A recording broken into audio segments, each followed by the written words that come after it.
ایک دوست نے اپنے ایک دوسرے دوست سے قرض لیا اور قرض لینے کے بعد جو ٹائم تھا وہ پورا ہو گیا. اب پیسے اس نے نہیں لوٹائے. بڑی کوشش کی اس نے کہ بھائی میری رقم واپس دے دیں, اس نے نہیں دیا.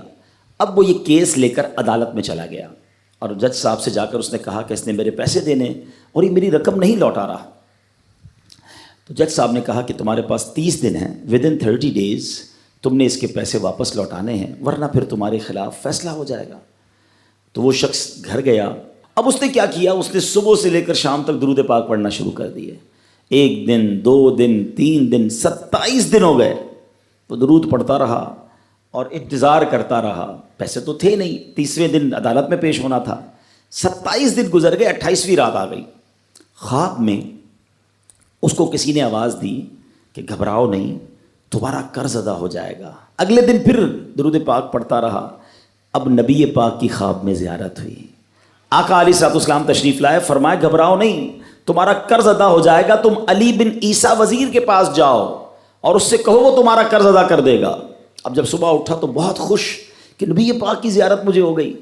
لیکن پھر خیال آیا کہ میں اگر وزیر صاحب کے پاس گیا اور انہوں نے مجھ سے کوئی ایویڈنس مانگ لیا, کوئی پروف مانگا, کہ میں کیسے مان لوں تمہیں نبی پاک نے بھیجا ہے, تو اس بات پر تو میرے پاس کوئی دلیل نہیں ہے.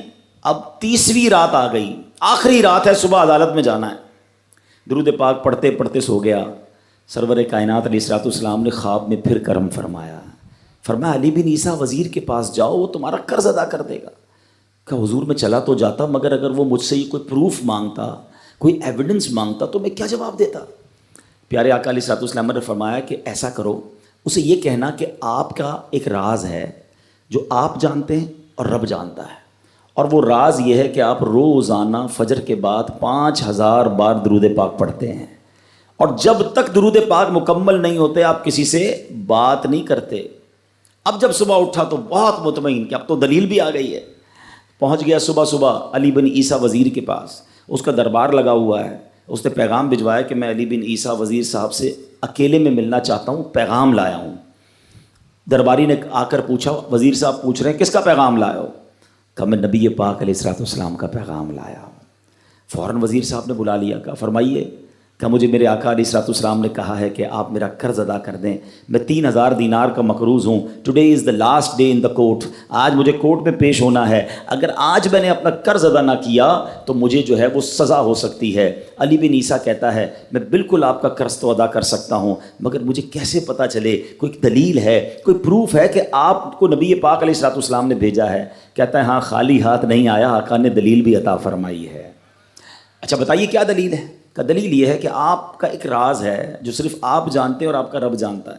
5000 ٹائمز ڈیلی آپ درود پاک پڑھتے ہیں فجر کے بعد, اور جب تک یہ درود پورے نہیں ہوتے آپ کسی سے بات نہیں کرتے. آپ ذرا پہلے تھوڑی دیر کے لیے امیجن کریں کہ جو وزیر 5000 بار روز درود پڑھتا ہوگا وہ عاشق رسول کیسا ہوگا. اس کی تو لاٹری نکل آئی نا, وہ تو خوشی سے جھوم اٹھا, کہتا ہے مرحبا یا رسول اللہ, میرے درود پاک قبول ہو گئے, بہت خوش. اب ابھی بیٹھے ہیں آپ, کمرے میں گیا, واپس آیا اور 3000 نہیں 9000 دینار لے کر آیا. کہتے 3000 تو نبی پاک کا حکم, مرحبا یا رسول اللہ, 3000 اور لیجئے, آپ نے اتنی اچھی خبر مجھے سنائی, اتنا پیارا خواب سنایا, آپ کے قدم میرے گھر تک آئے, اور 3000 مزید لے جائیے, اس سے اپنے بچوں کے لیے کوئی کاروبار شروع کیجئے, اور ایک وعدہ بھی کیجئے, زندگی میں آئندہ جب بھی آپ کو کوئی ضرورت پڑے گی نا, آپ میرے پاس آئیں گے, میں آپ کا بھائی ہوں. اب یہ دیوانہ بڑا خوش ہو کر عدالت پہنچا. اچھا everybody expecting over there, سب یہ سوچ رہے تھے کہ یہ اس نے آج گرفتار ہی ہونا ہے, کیونکہ تھا ہی کچھ نہیں اس کے پاس, پہلے ہی کہہ دیا تھا کہ میں کولیپس ہو گیا ہوں. اب عدالت میں جاتے ہی اس نے 3000 دینار جج صاحب کو دے دیے کہ صاحب اس کا میرا قرضہ ادا کر دیں, میں جو ہے وہ اپنے قرضے سے بری ہونا چاہتا ہوں. جج صاحب ہوتے ہیں, انہوں نے کہا قرضہ تو ادا کر دیں گے, پہلے بتاؤ پیسے لائے کدھر سے ہو؟ تم تو کہتے تھے پیسے نہیں تھے تمہارے پاس, اتنی بڑی رقم کیسے انتظام کی؟ اب بھری عدالت میں گویا اس نے زبان حال سے یہ کہا کہ اتنا دیا سرکار نے مجھ کو, اتنی میری اوقات نہیں، یہ تو کرم ہے ان کا، ورنہ مجھ میں تو ایسی بات نہیں۔ اب اس نے بھری عدالت میں پورا واقعہ سنایا کہ میں نے تو کچھ نہیں کیا، آقا خواب میں تشریف لائے، میں وزیر صاحب کے پاس گیا، انہوں نے یہ پیسے دیے۔ سنو اس زمانے کے جج بھی کیسے ہوتے تھے، وہ جج دوران عدالت اپنے کرسی سے اٹھ کر کمرے میں چلا گیا، تھوڑی دیر بعد جج صاحب واپس آئے اور 3000 دینار اس کے ہاتھ میں دیتے ہیں۔ کیا سارا ثواب علی بن عیسیٰ لے جائے گا؟ میں بھی تو آقا کا امتی ہوں، تمہارا قرضہ میں ادا کرتا ہوں۔ اچھا، اب جس نے کیس کیا تھا، سبحان اللہ، کیا ماحول تھا، کیا انداز تھا، کیا دل تھے، وہ بھی تو دیکھ رہا ہے، کہتا ہے میں بھی تو آقا کا امتی ہوں، رکے ذرا، کاغذ قلم دیجئے، بندے کو میں قرضہ ہی معاف کر دیتا ہوں۔ اچھا، قرضہ ہو گیا معاف۔ اب جو 3000 جج صاحب نے دیے تھے، وہ بندہ کہتا ہے جج صاحب ہوں واپس لے لو، میرا تو قرضہ ہی ادا ہو گیا۔ تو جج صاحب کہتے ہیں جو پیسے آقا کے نام پر نکال دیے میں نے واپس نہیں لینے، یہ سارے تم ہی لے جاؤ۔ اب یہ 12000 دینار لے کر یہ عاشق رسول جھومتا ہوا اپنے گھر پر جا رہا ہے۔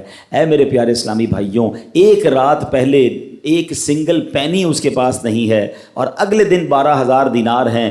درود پاک وہ وظیفہ ہے جو دل سے پڑھا جائے تو سبحان اللہ یہ مصیبتوں کو ٹالنے والا وظیفہ ہے، یہ پریشانیوں کو دور کرنے والا وظیفہ ہے۔ اور یہ میں نہیں کہہ رہا، خود سرور کائنات علیہ الصلوۃ والسلام کی حدیث ہے جس کا مضمون ہے کہ جو پریشانیوں میں ہو، جو مصیبتوں میں ہو، اس کو چاہیے کہ مجھ پر درود پڑھے، کہ درود پریشانیوں کو لے جاتا ہے، مصیبتوں کو لے جاتا ہے۔ ایک شاعر نے کیا خوب لکھا ہے، اور واقعی حق لکھا ہے، ہر درد کی دوا ہے صلی علی محمد، ہر درد کی دوا ہے صلی علی محمد، تعویذ ہر بلا ہے صلی